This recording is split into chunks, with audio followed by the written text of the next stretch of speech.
November 2nd, 1944. A single hit changes everything. High above enemy territory, a P-51 Mustang screams as its engine dies.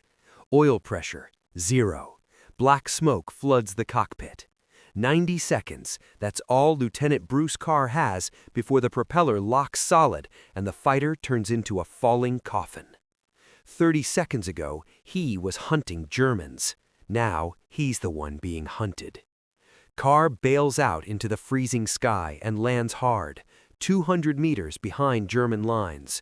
No radio, no food, no backup, just a pistol with 7 bullets and winter closing in fast. Statistics are brutal. Most pilots captured here never come home. Some never get graves. For 3 days he hides, starving, freezing, limping through forests while German patrols sweep the area. By the 4th day, even Carr knows the truth. Surrender might be the only way to stay alive. Then he sees it. A German fighter, fueled, armed, ready to fly. Carr has never touched this aircraft. He can't read a single label inside the cockpit. Every gauge is in German. One mistake means death, either on the runway or in the air. But instead of seeing a trap, Carr sees an option. What happens next shouldn't be possible. A downed American pilot will steal a Nazi fighter from an active enemy airfield, fly it straight through German defenses, and survive friendly fire from his own side. This isn't luck. This is what happens when a man refuses to accept that his options are limited. Bruce Ward Carr was never supposed to be special. He wasn't born into a military family. He wasn't raised in some elite flying academy.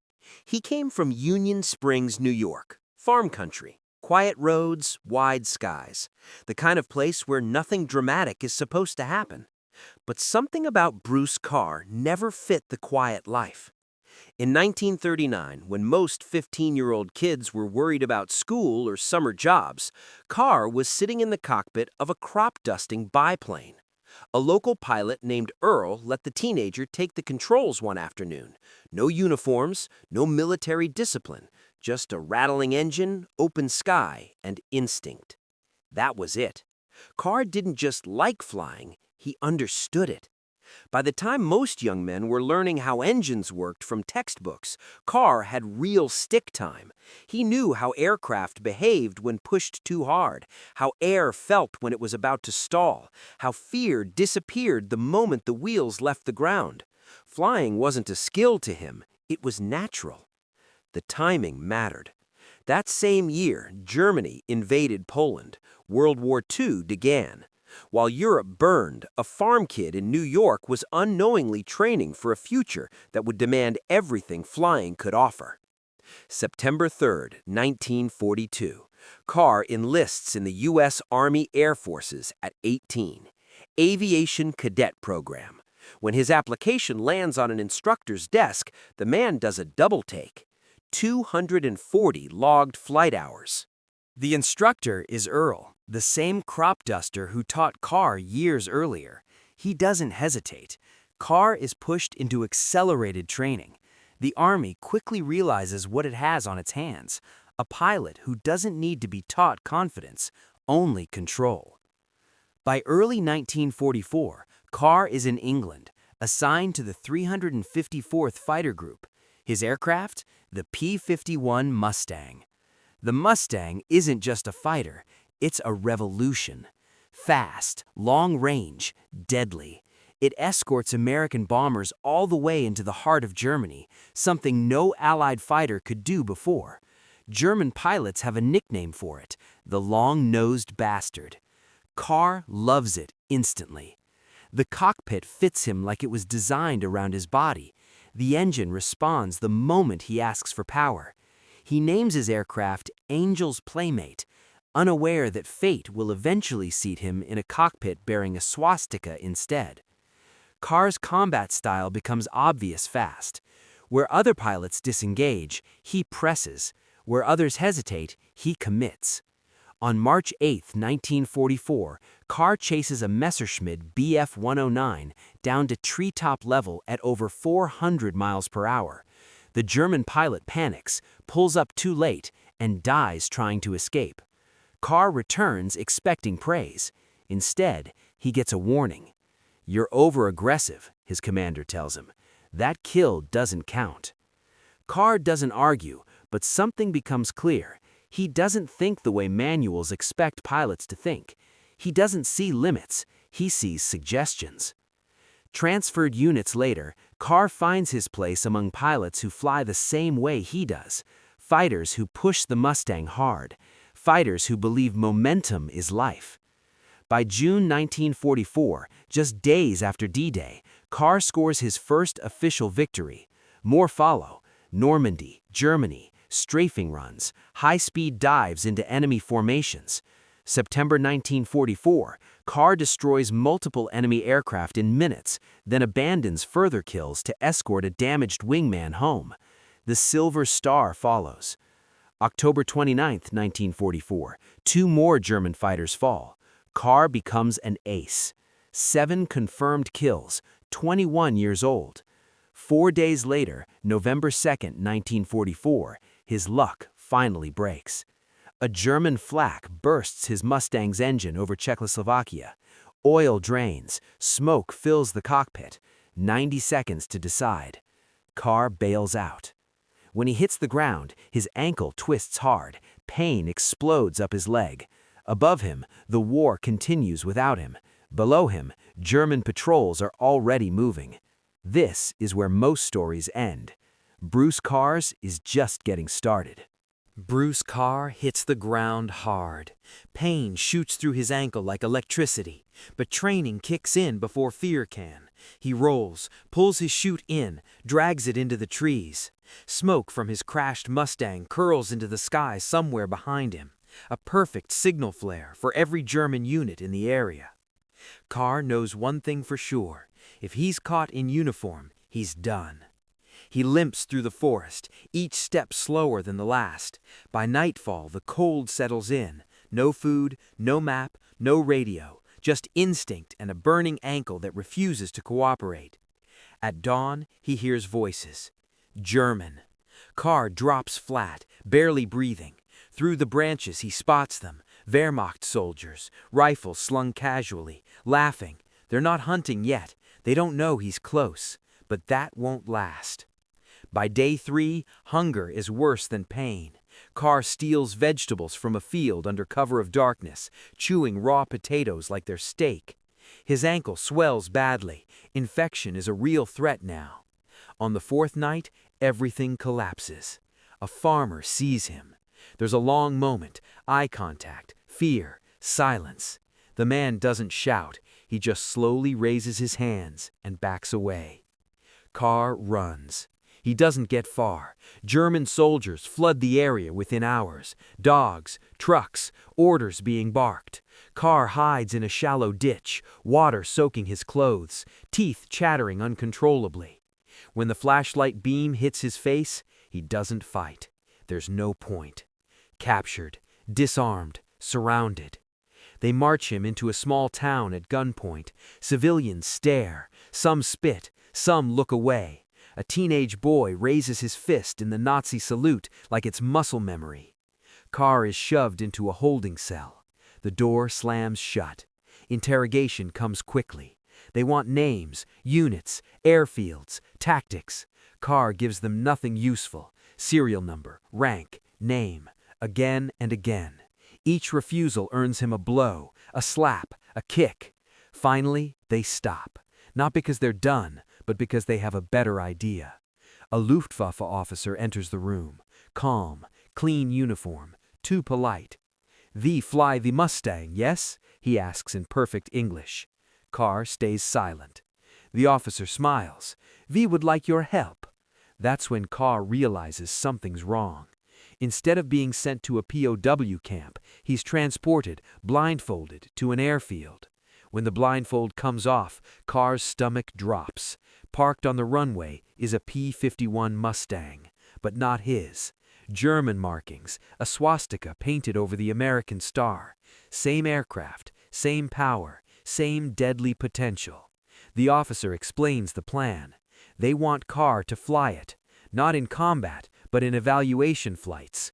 They want to understand the Mustang's limits, its weaknesses, its secrets. Carr laughs. They don't laugh back. If you refuse, the officer says calmly, you will be treated as a spy, and spies do not go to camps. Carr understands the threat perfectly, so he agrees. Days turn into weeks. Carr flies the enemy-marked Mustang under German supervision. He pushes it gently at first, enough to satisfy them, not enough to reveal everything. He pretends to struggle with certain maneuvers. He downplays its strengths. He lies with confidence. But something dangerous starts happening. He's flying again. The sky feels the same. The controls respond like an old friend. For a moment, the war disappears. That's when Carr realizes the real risk isn't capture anymore, it's comfort. One afternoon, after landing, Carr notices something strange. The guards are fewer, the routine sloppier. The war is turning, and everyone knows it. Carr starts counting. Distances, timings, fuel loads. A thought forms, reckless, insane, almost suicidal. But it's the kind of thought Bruce Carr has always followed. If he can get airborne alone, if he can get enough fuel, if he can point the nose west, he doesn't need permission. He just needs one mistake from the enemy. And the Germans are about to make one. Bruce Carr doesn't rush it. He knows better. Escaping isn't about bravery, it's about timing. And timing is something pilots live by. For days, Carr watches. Guards change shifts, mechanics argue, officers disappear for hours. The airfield is still active, but discipline is slipping. Everyone feels it. Germany is losing, and losing armies make careless mistakes. Carr keeps playing his role. He complains about the cold. He asks dumb questions. He pretends the Mustang is difficult to handle at high speeds. Every flight report he submits is a carefully crafted lie. Then comes the opportunity. A test flight is scheduled. Routine, short, low priority. Only 2 guards remain near the aircraft, bored and half frozen. Carr limps toward the plane, helmet under his arm. One guard lights a cigarette. That's the moment. Carr climbs into the cockpit faster than his injured ankle should allow. The engine is already warm. The mechanics did their job too well. He straps in, hands shaking just slightly. The guard realizes something's wrong. He shouts. Carr doesn't wait. Throttle forward. The Mustang surges like it's been waiting for this exact moment. Gravel spits. The guard fires. Rounds spark off the fuselage. Carr keeps going. The aircraft lifts off. For the first time in weeks, Carr is free. Then reality hits. He's flying a German-marked aircraft over enemy territory. Every flak battery on the ground sees him as friendly until he isn't. Every Allied pilot in the sky will see a swastika and fire without thinking. Carr climbs anyway. He hugs the clouds, keeping the engine steady, fuel precious. His ankle screams in pain, but he ignores it. Pain is temporary. Capture is permanent. Half an hour in, he sees them. 2 American fighters on patrol. Carr's heart slams into his ribs. If he approaches them, he dies. If he avoids them, he might run out of fuel. He makes a choice only insane pilots make. Carr rolls the Mustang onto its back. He rocks the wings, hard, aggressive, the universal pilot signal. I'm in trouble. The American fighters hesitate. One breaks formation. Carr dives. Bullets rip past his canopy, warning shots. He pushes the nose down, pointing west, then levels out just long enough for them to see. The silhouette, the shape, the way the aircraft moves. One of the American pilots realizes it. They don't shoot. They escort him. Minutes feel like hours. Carr sweats through his jacket. One mistake, and everyone dies. Finally, English coastline appears through the clouds. Carr drops his landing gear and comes in fast, too fast. He slams the Mustang onto the runway, skids, spins, and stops in a cloud of smoke. Silence. Armed soldiers surround the aircraft, guns raised, orders shouted. Carr doesn't move. He slowly opens the canopy and raises his hands. "I'm American," he says. His voice cracks. "Don't shoot." They drag him out. An officer stares at the swastika on the fuselage, then at Carr. "You flew that? From Germany?" Carr nods. He collapses. Bruce Carr wakes up in a white room. For a moment, he thinks he's dead. The ceiling is too clean, the air too quiet. No engines, no shouting, just the steady tick of a clock somewhere nearby. Then, pain hits. His ankle throbs like it's on fire. Bandages wrap tight around his leg. The smell of antiseptic fills the room. He's alive. A nurse notices his eyes open and leaves without a word. Minutes later, the door opens again, this time with boots. 2 officers enter. No smiles, no congratulations. One wears Army Air Force's insignia. The other doesn't introduce himself at all. "State your name and rank," the first one says. "Second Lieutenant Bruce Ward Carr," he replies. The second officer flips open a folder, thick, heavy, full. "You landed an enemy-marked aircraft on a British airfield," he says flatly. "That alone makes you a security risk." Carr tries to sit up, fails.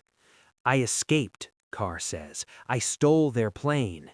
"You flew for them," the man snaps back. That's when Carr understands. This isn't a debrief, it's an interrogation. They question him for hours, dates, times, airfields, names of German officers, what he flew, how often, why he agreed. Carr tells the truth, the whole truth. He explains the threats, the forced cooperation, the lies he fed the Germans, the escape. The officers listen without emotion. Finally, the man without insignia closes the folder. "There will be an investigation. Until then, you will not return to duty." Carr is transferred, not to a squadron, but to a guarded hospital ward. No visitors, no letters, no radio. Just time. Weeks pass. Outside, the war keeps moving. Inside, Carr's mind turns dark. What if they don't believe him? What if they decide it's easier to bury the story than explain it? One afternoon, a colonel enters the room alone, older, calm, eyes that have seen too much to waste words. "I read your file," the colonel says. "Every page." Carr waits. "You shouldn't have survived, you shouldn't have escaped, and you definitely shouldn't have flown that aircraft back." The colonel pauses. "But you did." He slides a single piece of paper onto the bed. Cleared. Carr exhales for the first time in weeks. "You won't be returning to combat," the colonel adds. "Your ankle won't allow it, and frankly, you've done enough." Carr nods. He doesn't argue. Heroism, he's learned, isn't loud. Sometimes it happens in silence and stays there. The German-marked Mustang is dismantled, studied, and erased from reports. No headlines, no parades, just classified stamps and locked cabinets. Carr is quietly discharged months later. No speeches, no medals in front of crowds, just a handshake and a look that says, "We know." Years later, when the war is history, Carr rarely talks about it. But every once in a while, when someone mentions flying, he smiles. Because he knows something most pilots never will. He flew home from hell in the enemy's wings. The war ends. For the world, it's fireworks, headlines, parades. For Bruce Carr, it's silence. No uniform anymore, no squadron, no engine noise ripping through the sky. Just a civilian jacket, a healed but not right ankle, and memories that don't switch off. People expect him to be normal. They don't know what normal costs. Carr goes back to New York. The same roads, the same fields, the same quiet that once felt safe. Now it feels wrong, too empty, too slow. At night he dreams in altitude, runways stretching forever, engines cutting out, a swastika flashing across a wing where it shouldn't exist. He wakes up soaked in sweat, heart racing like he's still diving at 400 miles an hour. No one calls it trauma back then. They call it nerves. They call it readjusting. They call it being lucky to be alive. Carr doesn't correct them. He tries to build a life. Jobs come and go. He avoids crowds, avoids loud noises. Fireworks feel like flak bursts. Car backfires make his body flinch before his brain can catch up. Flying is the hardest part. People assume he'd want to get back in the air. He doesn't. The sky took enough from him. He still loves it, but love doesn't mean safety. Years pass. History books are written. Movies are made. Heroes are named. Carr's story isn't in any of them. Not because it wasn't real, but because it didn't fit. It's easier to tell clean stories, brave pilots, clear enemies, victories without gray areas. A pilot forced to fly for the enemy who escaped in their own stolen aircraft? That story makes people uncomfortable, so it stays locked away. Sometimes at veterans gatherings, Carr hears exaggerated stories, men adding kills, stretching details, chasing applause. Carr never interrupts. He doesn't need to prove anything, because deep down he knows something they don't. Survival isn't always loud, and courage doesn't always wear medals. Late in life, a young historian tracks him down. Old records, classified files finally opened. The man asks careful questions, respectful ones. Carr answers simply. No drama, no bragging.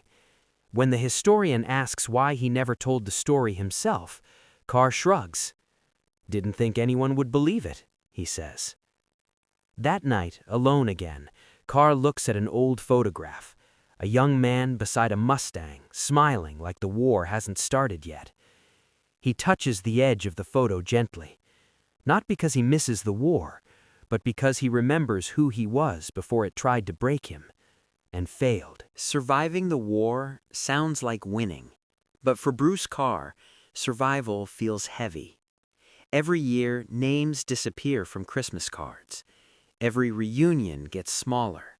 Every toast sounds hollow. He remembers faces more than dates. A gunner who laughed too loud. A wingman who always flew too close. A German pilot who bailed out late, too late. They visit him in quiet moments, not as ghosts, as questions. Why them? Why not me?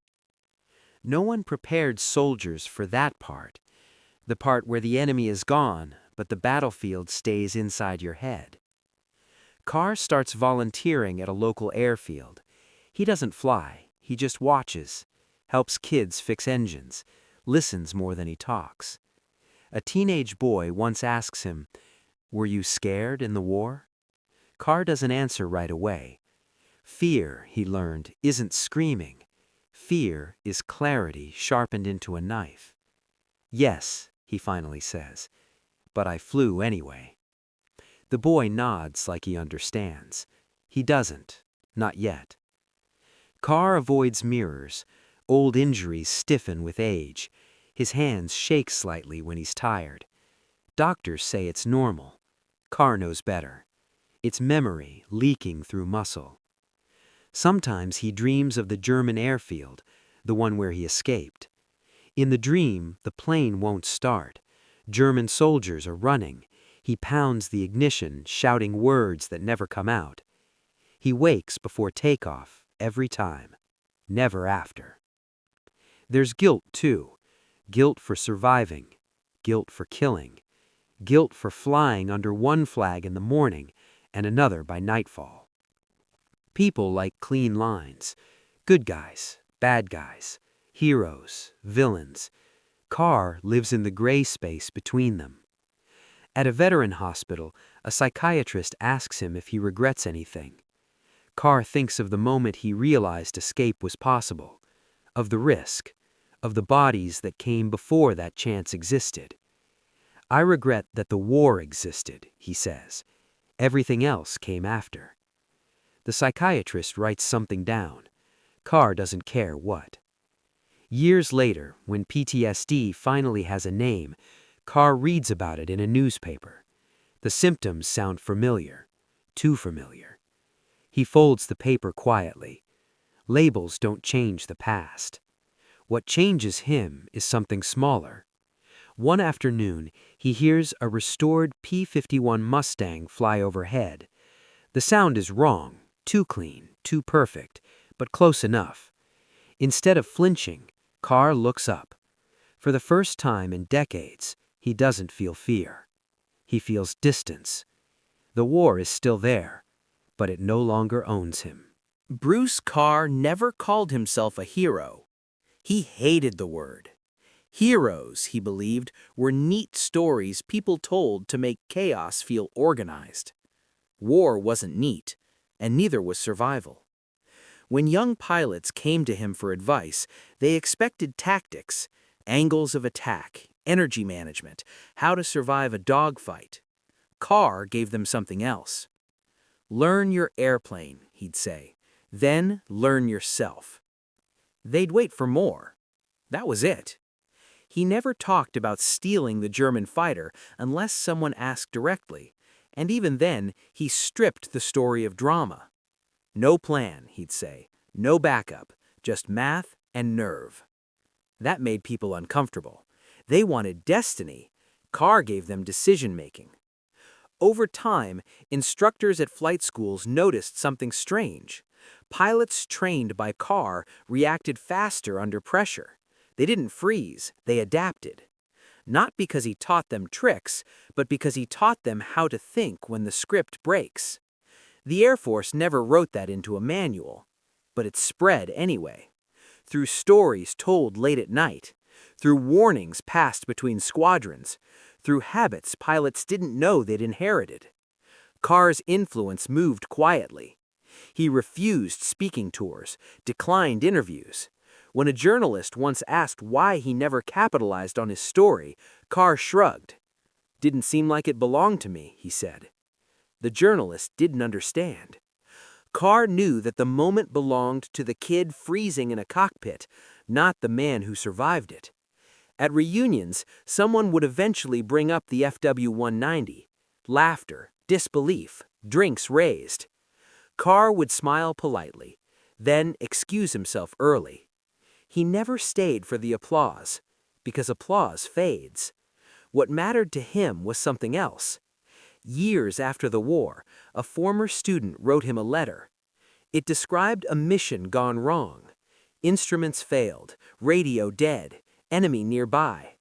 The pilot wrote, "I remembered what you said. I stopped panicking. I treated it like a puzzle. I made it home." Carr read the letter twice, then folded it carefully and placed it in a drawer. That was enough. History books would later list his medals, his victories, his aircraft. They would miss the real thing. They would miss the way his silence shaped generations, the way his refusal to dramatize made courage feel reachable, the way his story taught pilots that chaos could be negotiated. Carr never chased legacy, but legacy chased him. Quietly, relentlessly, without permission. April 2nd, 1945. Bruce Carr's squadron cruises at 15,000 feet over eastern Germany. The sky should have been empty, quiet, but Carr's instincts scream danger. Up ahead, a massive formation of Luftwaffe fighters, at least 60, maybe more, stacks from 18,000 to 25,000 feet. Bf-109s, FW-190s, latest variants. Fresh pilots, aggressive. The math is brutal. 4 P-51s versus 60 enemy planes. Standard doctrine screams disengage, but Carr doesn't follow doctrine. He sizes up the chaos. Altitude advantage? Enemy. Numerical advantage? Enemy. Tactical advantage? Enemy. Carr smiles under his oxygen mask. Engage, he radios. His wingmen nod. Trust isn't given lightly. They've seen Carr rewrite the rules. They climb directly into the heart of the German formation. Madness? Perhaps, but opportunity lurks in confusion. Carr dives, weaving through enemy planes like a wolf through sheep. One Bf-109 in his sights. A flick of the stick, trigger squeezed. The German plane bursts into flames before the pilot even realizes it's under attack. Another FW-190, another explosion. Chaos spreads. German pilots panic, scatter, lose formation. Carr moves fast, relentlessly, exploiting every hesitation. 3 kills in under a minute. 4, 5. His wingmen tally 10 more. 15 German aircraft destroyed. 0 Allied losses. The sky is Carr's chessboard, every move precise yet instinctive. Fuel gauge drops, ammunition dwindles, yet he calculates risk like it's second nature. Below, German towns and farmland blur. Radar, flak, enemy eyes, irrelevant. Carr's mind sharp, eyes sharper, every instinct honed from countless missions, every decision a blend of daring and calculation. Finally, the last German plane scatters. Carr looks around. The 4 P-51s remain intact. Their survival wasn't luck. It was Carr's leadership. By April 9, 1945, Carr earns promotion to captain. Distinguished Service Cross arrives. The citation highlights personal valor, complete disregard for personal safety, and brilliance under impossible odds. And yet, Carr never bragged, never recounted the moment as glory. To him, the real victory was simple. Everyone under his command returned home alive. 5 months, 3 wars, hundreds of missions, scores of victories. Carr had danced on the edge of death more times than he could count. But he never grew reckless. Every impossible scenario, every mind-bending escape, every high-stakes dogfight, it was never about proving anything. It was about choice. In the cockpit, surrounded by spinning propellers and roaring engines, Carr always asked one question: what else can I do? That question carried him across battlefields, skies filled with fire, enemy territory, and impossible odds. It guided his hands on throttles, his eyes in the clouds, his mind in the chaos. When the war ended, when Europe finally exhaled from years of blood and smoke, Bruce Carr didn't stop flying. Korea, Vietnam, the sky still called. But the lessons remained the same. Read the situation. Trust yourself, and never accept that no is the final answer. History will remember medals, numbers, and kills. But the truth of Bruce Carr's story? It's not the victories that matter. It's the courage to confront impossible choices again and again and come out alive, not by luck, but by daring to act when others freeze. The sky didn't break him, it taught him. And Carr? He taught others. November 2nd, 1944. Bruce Carr hits the frozen Czechoslovakian forest floor hard. Ankle twisted, flight suit torn, silk parachute buried beneath leaves. No food, no water, enemy patrols lurking. Just the dark, bitter forest. The odds? Brutal. 23% chance of escape, 77% prisoner of war or worse. Day 1. Carr moves through dense trees, keeping low, hiding from roads, from patrols. Every step sends agony up his twisted ankle. Hunger gnaws, cold bites. He knows every decision could be his last. Night falls, shadows play tricks. Every rustle, every snap of a twig triggers heart-pounding fear. Enemy soldiers aren't far. He's 200 meters behind their lines. Silence is his shield. Movement is deadly. Day 2. Carr finds a stream, cold, numbing water. he drinks. Spotting a patrol 200 yards away, he freezes in a ditch for hours, muscles screaming. Hunger and exhaustion are relentless. He's burning 4,000 calories a day just staying alive. Day 3. The body begins eating itself for energy. Carr's stomach empties, head pounds, muscles ache. Surrender seems logical. The Luftwaffe respects captured aviators, but Carr's mind refuses the safe choice. Day 4. Carr reaches the edge of the enemy airfield. Camouflaged FW-190 in the revetment. Mechanics check fuel, engines roar, then leave. Opportunity, raw and terrifying, stares him in the face. Every instinct screams danger, yet Carr sees the impossible, a fully fueled German fighter, unguarded, within reach. Climbing onto the wing, sliding into the cockpit, he faces alien instruments, German labels he cannot read. But physics is physics. Throttle, stick, rudder pedals, familiar. Over 4 hours, he studies, analyzes, prepares. 3 a.m., skeleton crew on watch. Carr dashes 80 yards of open ground. Adrenaline masks pain. The FW-190 engine coughs, roars, a thunderclap in the silent field. Seconds count. He pushes throttle forward. Aircraft lurches. Tail rises. The FW-190 leaps into darkness, skimming hangars, dodging mechanics, climbing into pre-dawn sky. Enemy lines beneath, flak and radar above. Every heartbeat is a gamble. Carr flies treetop level, hedge hopping, 50 feet above trees, 280 miles per hour. Invisible to radar, yet every rifle, every gun, every anti-aircraft battery trained on him.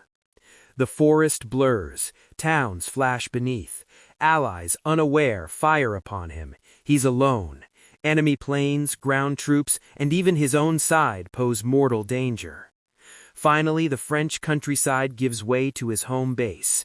The landing gear fails. No time. Emergency belly landing beside runway. 90 miles per hour. Mud, grass, and debris spray around. Heart pounding. He slides to a stop. Military police point rifles, shouting, confused, expecting a German pilot. Carr climbs out, mud-covered, torn flight suit. "I'm Captain Carr of this squadron," he says. Silence, disbelief, awe. History notes medals, kills, and missions. Few recount the raw, relentless determination it took to survive 4 days behind enemy lines. Hunger, pain, exhaustion, fear, constant companions. Every breath, every step, a battle against death itself. Yet Carr's story isn't only survival, it's ingenuity, courage, calculated audacity. A 21-year-old pilot, alone in enemy territory, turns impossible odds into opportunity. Physics, instinct, and sheer nerve combine to write a legend that defies logic. Even as war continues, the shadow of that forest lingers. Carr never forgets the cold, the hunger, the silence, the heartbeat of fear in the dark. That forest forged him, sharpened him, prepared him for the next impossible challenge. And Carr would face many. Sky battles, enemy squadrons, flak, and personal limits.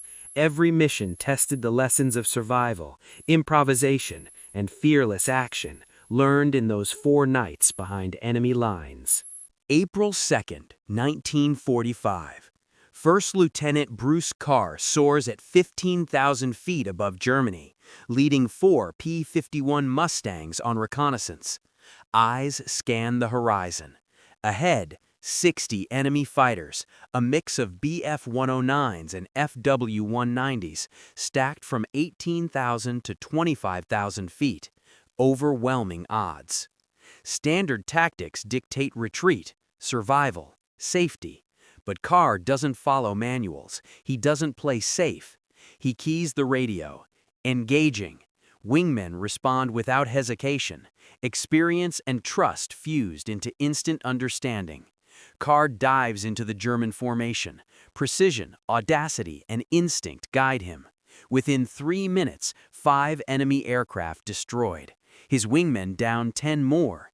15 German planes vanish, not a single Allied loss.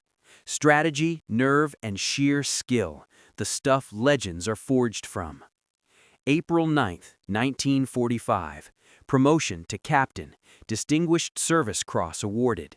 Completely disregarding his personal safety and the enemy's overwhelming numerical superiority, destroying 5 enemy aircraft and damaging another.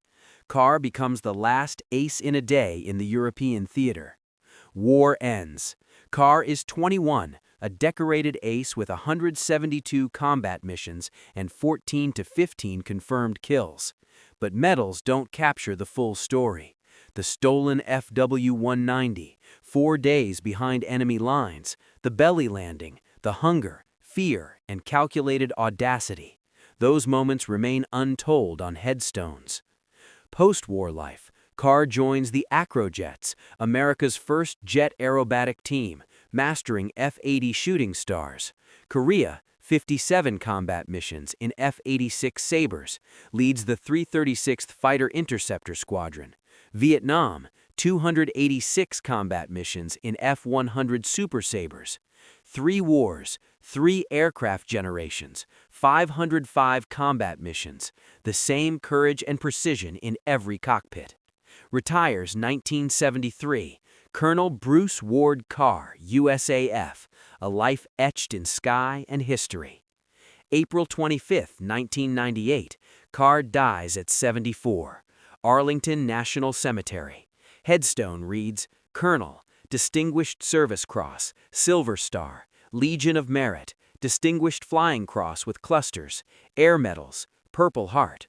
Wars, WW2, Korea, Vietnam. Silent on the FW-190. Silent on the 4 days behind enemy lines. Silent on audacity. Some stories don't fit on headstones. Bruce Carr's story isn't just about medals. It's about seeing the impossible and asking, what else can I do? A boy from Union Springs, NY became a legend by refusing to accept limits. In 1997, 1 year before his death, Carr flies again.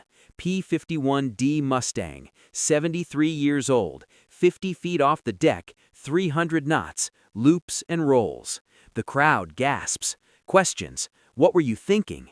Carr shrugs, eyes on the horizon. Same thing I was always thinking. What's the airplane capable of? What am I capable of? Let's find out. Bruce Carr's story ends not with a number or a medal, but with the essence of human daring, courage that redefines limits, skill that turns fear into action, and a life that proves impossible odds are simply invitations to rise.